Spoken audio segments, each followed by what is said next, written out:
Publik masih menerka-nerka apa penyebab Kepala Badan Otorita IKN dan wakilnya mundur kurang dari 3 bulan jelang peringatan HUT ke-79 di IKN. Beragam spekulasi pun muncul dari beban kerja, tumpang tindih kewenangan maupun masalah pertanahan dan investasi yang belum tuntas. Lalu bagaimana kelanjutan IKN usai ditinggal Kepala Otorita dan wakilnya? Kita akan bahas bersama dengan pengamat kebijakan publik Agus Pambagio dan politisi Partai Gerindra yang juga anggota Pansus IKN di DPR, Kamrul Samad. Selamat petang, Pak Agus, Pak Kamrul Samad. Ya, selamat petang. Assalamualaikum. Waalaikumsalam warahmatullahi wabarakatuh. Pak Kamrul Samad, sebagai anggota Pansus nih, saya ingin ada gambaran. Jadi bagaimana saat ini? On the track tidak pembangunan IKN untuk saat ini? Terganggu tidak tahapannya dengan mundurnya kepala dan wakil kepala otorita ini? Pertama, kita perlu mengetahui bahwa di DPR sekarang nggak ada lagi anggota Pansus IKN. Tugasnya udah selesai. Oh, oke, Jadi baik. setelah Undang-Undang IKN disahkan, maka otomatis Pansus itu sendiri selesai masa tugasnya. Kemudian, apakah terganggu pembangunan IKN? Untuk pembangunan fisik yang kami ketahui, memang pemerintah sejak awal telah membentuk Satgas, Satuan Tugas, yang dipimpin oleh Kepala Satgas Kang Danis Sumadilaga dari Kementerian PUPR. Jadi pembangunan fisik ini dibawa koordinasi Kasatgas, pembangunan fisik yang ada di ibu kota negara. Nah, kemudian otorita IKN itu adalah bertugas memang untuk menyiapkan infrastruktur yang menyangkut dengan masuknya investasi. Apa saja yang harus dipersiapkan? Pertama, regulasi.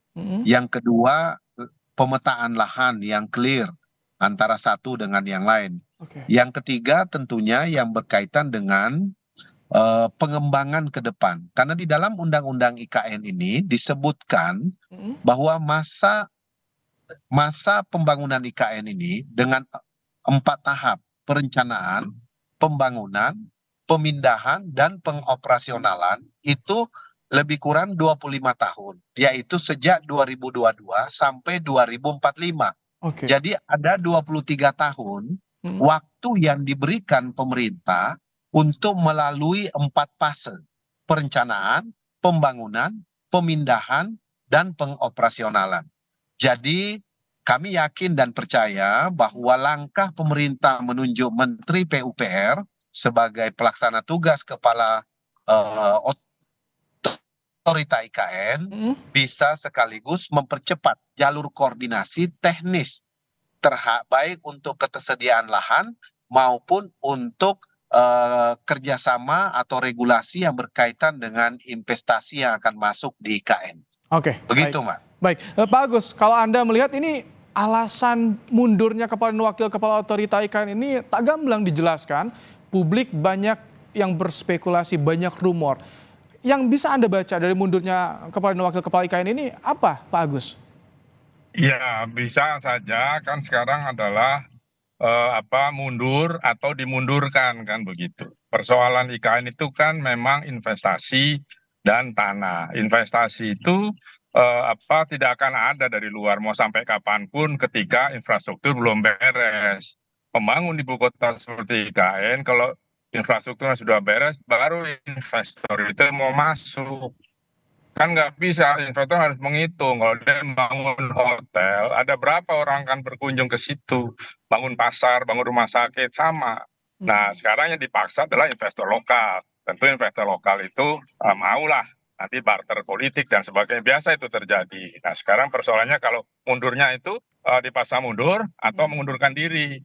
Ya kan, dua itu belum dijawab oleh pemerintah. Tapi saya patut diduga ya diminta berhenti lah, tapi indahnya ya mundur gitu.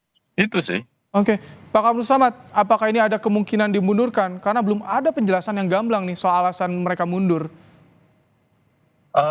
Mengenai statusnya pengunduran diri ya, kalau kita dengar langsung penjelasan dari pemerintah yang disampaikan Menteri Sekretaris Negara, itu kalimat yang dipakai adalah mengundurkan diri. Maka itu yang kita harus percaya. Alasan pengunduran diri apa, itu memang juga kita nanti melalui komisi terkait, DPR pasti akan menanyakan kepada pemerintah di dalam rapat kerja dengan pemerintah tentang alasan pengunduran diri dan apa latar belakang masalahnya, serta bagaimana solusi jangka pendek dan jangka menengah supaya kepercayaan investor bisa dibangun kembali, baik investor dalam negeri maupun investor luar negeri. Karena tidak mudah membawa investor ke wilayah baru, apalagi koridor pembangunan itu berada di pulau yang berbeda dengan PDB nasional kita yang mayoritas Pak Kamru Samad, ada di Pulau Jawa. Pak Kamru Samad, kemarin kita wawancara dengan KSP Pak Ngabalin, bilang katanya sudah ada pembicaraan soal rencana mundur ini berbulan-bulan. Nah, dari DPR, apakah mendapatkan info apakah ada masalah di IKN atau persoalan ini antara kepala dan wakil kepala ini? Dalam rapat kerja teman-teman di DPR dengan otorita IKN memang ada masalah manajemen tentunya di internal yang mesti diatensi untuk penyelesaiannya. Apakah mengenai reward atau mengenai kewajiban pemerintah terhadap manajemen atau seluruh karyawan, staf yang ada di otorita IKN. Tapi kami yakin dan percaya itu bukan masalah yang fundamental, substansi mungkin.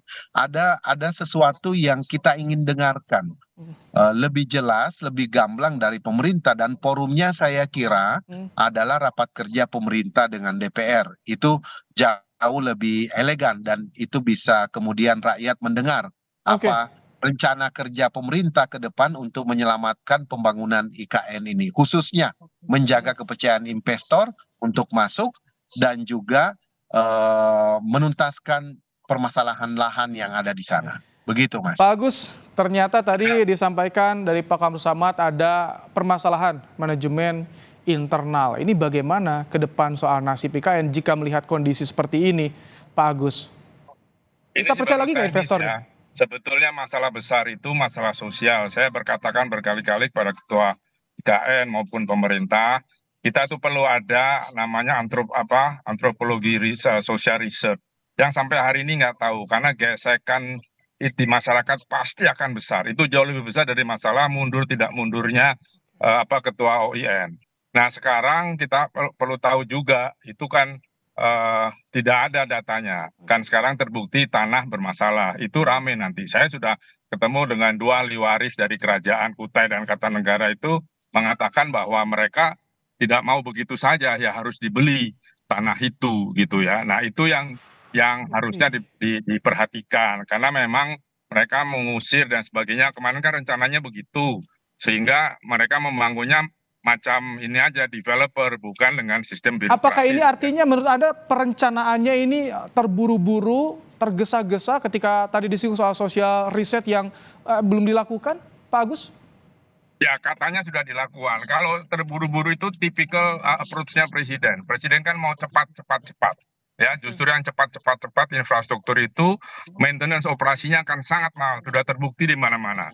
Nah, sekarang untuk IKN saya sudah lama katakan jangan terburu-buru.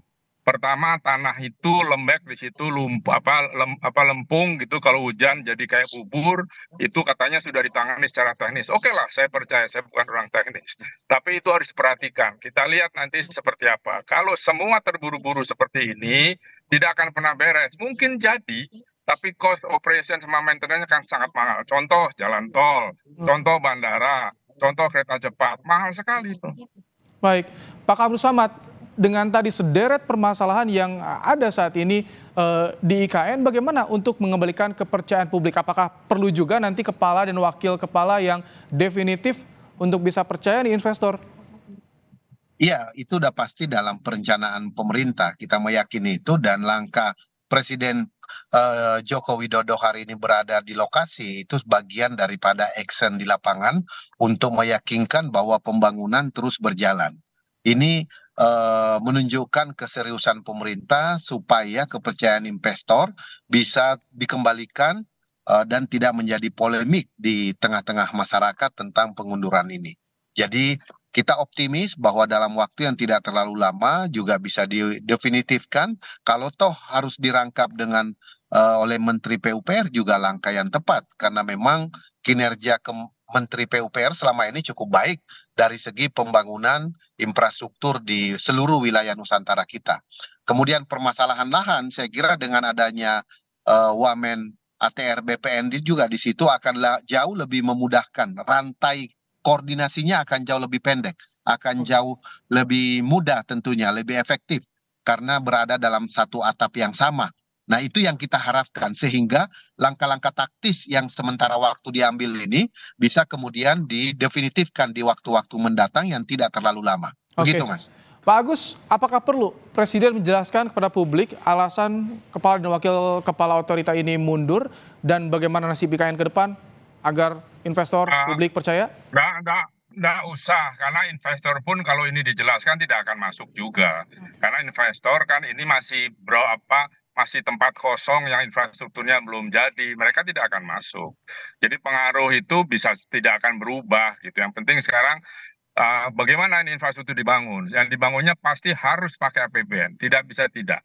Dan ini yang juga menjadi pertanyaan ke depan, apakah APBN sanggup menyelesaikan.